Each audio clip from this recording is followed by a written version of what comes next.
I'm Darren Karp, and today I've got a very, very special guest from the Real Housewives of Miami. She's been a MILF since she was 24. I've got Larsa Pippen on the line. How you doing, Larsa? Good to meet you. Hi, how are you? Nice meeting you.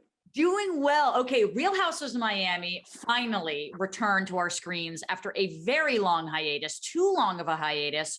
What was your reaction when you found out that they were bringing it back? I was super excited. I feel like Miami has grown so much in the last few years. You know, it's super diverse, it's beautiful. You know, Miami has art, culture, fashion. It's the place to be right now.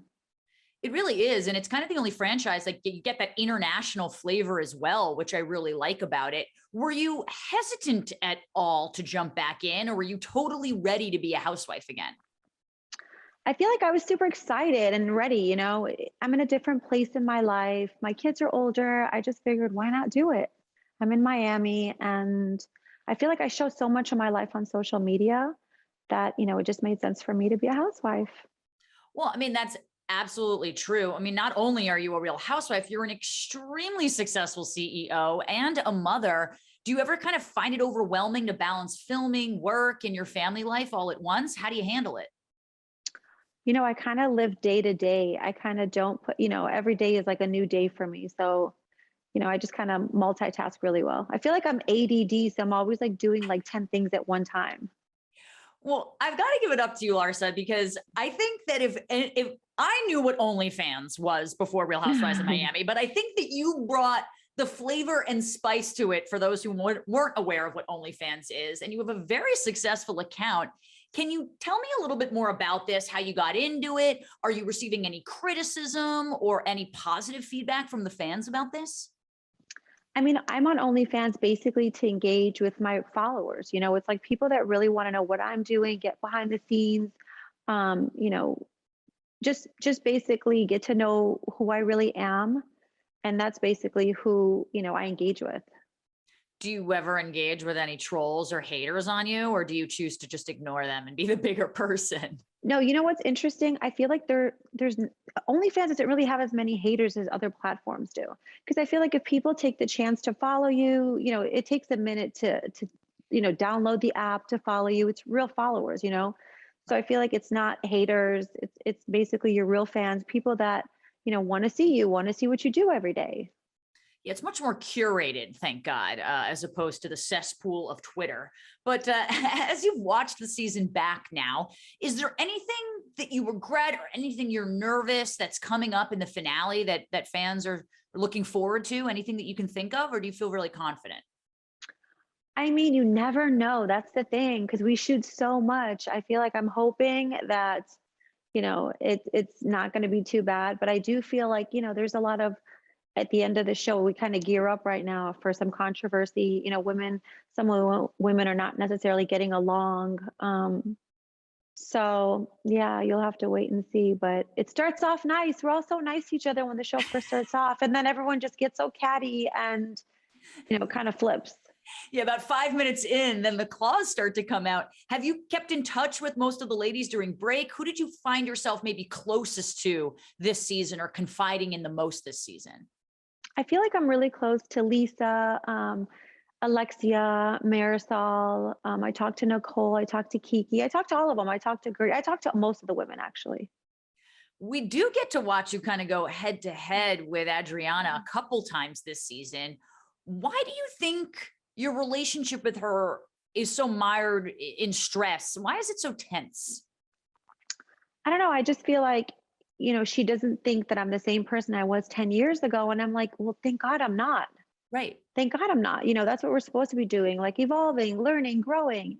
And I feel like she just keeps saying to me, like, oh, you're not the same Larsa you were 10 years ago. And I'm like, who is? Yeah, I don't know. It's just like maybe she's just not happy in her life. And so she's, like looking at me, and I'm living my best life. I'm not sitting here criticizing anyone. I'm doing whatever makes me happy, so I don't know. I feel like sometimes when people are not happy with themselves, they tend to be more judgmental.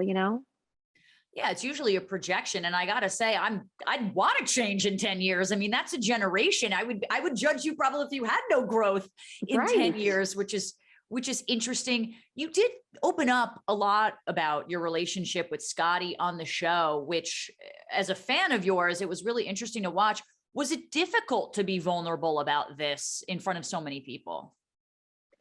I think it's, when it's your family, I think it's just like a really touchy emotional side to all of us. Scotty and I were, we're best friends. We had an amazing relationship for such a long time. And I feel like a lot of people thought at the end, like, our relationship was so bad, but in fact, it really wasn't. We just kind of grew apart. We were going in two different directions. And I feel like people made it seem like it was something it wasn't. So I feel like seeing me on the show basically, tell my side of the story and basically give them an insight into, my family, my kids, and the type of mom I am, will basically show people like, it's not what you think. A lot of times people break up, not because it's this person cheated on this person or this person is a bad person and this is the good person. It's almost like, people just grow apart sometimes. I was with him when I was 21 years old. So we change, he changed, I changed. It wasn't like one thing that led to our breakup. It was multiple things that led to our breakup. Yeah, sometimes people only categorize success if you're married for 50 years with 2.5 kids and blah, blah, blah, blah. But that's not really reality in any sort of way. And you can be successful without having that. I think, sometimes relationships just come to a complete close. Well, what does it mean to be successful? Like, what does it mean? Right. It means, if you're happy, then you're successful. Right. And you have great kids. You're happy and if you're happy and you're comfortable in your own skin and you're doing the things that make you happy, then you're successful. Absolutely. Are you two on good terms right now? I mean, after he's watched sort of the show, maybe, are you guys okay now? Yeah, we're great. We talk all day. Like, we're great. Miami is bringing the heat and they definitely bring the drama, but you're kind of siloed sometimes away from some of the drama. Who do you think is causing the most drama this season in the cast? I feel like, the same person that's caused the drama for many seasons before me and is going to continue to cause the drama. It's Adriana. I feel like she has nothing going on for herself. So she's just, stirring the pot and, just doing what she does best, being loud and annoying. Do you think she's doing that to try and get a housewife title instead of just being a friend of the cast? Or what do you kind of chalk it up to? I mean, she clearly wants to get a mojito. She clearly wants to be, a housewife. But, I feel like you have to have things going on in your life. You have to be like focused on yourself and focused on, like what you have going on. I can't just sit here and be like, oh, well, this person, I'm not doing anything, but I want to be on the show, but I have nothing, to show for her. Are you close with any of the ladies from any of the other housewife franchises? I mean, if you could give any other housewife on another Bravo show a mojito, who would you want to bring into the group? I feel like Cynthia Bailey. She's a sweetheart. I like her. I feel like I'm really close with Kim Zolciak too, but I feel like she would bring too much of the heat. Like she would just come in and disrupt, what's going on right now. She would definitely disrupt the flow of you guys for sure. Maybe in the best way. All right. Well, back to Miami, Larsa. We also see you hunting for your dream home, and wow, are you looking at some incredible real estate? Does this mean you'll be spending more time in Miami moving forward? I know you looked at some places in Meisner near Boca. What's kind of your game plan? I'm actually going back to Miami tomorrow to look at other options. I don't know, because I feel like I have a big house in LA. I don't know if I should buy like a penthouse in Miami where it's like super turnkey and easy, or get like a monster house. I'm still kind of figuring it out. How is Miami for you different from LA when it kind of comes to drama and people and culture? Do you have a preference for either city?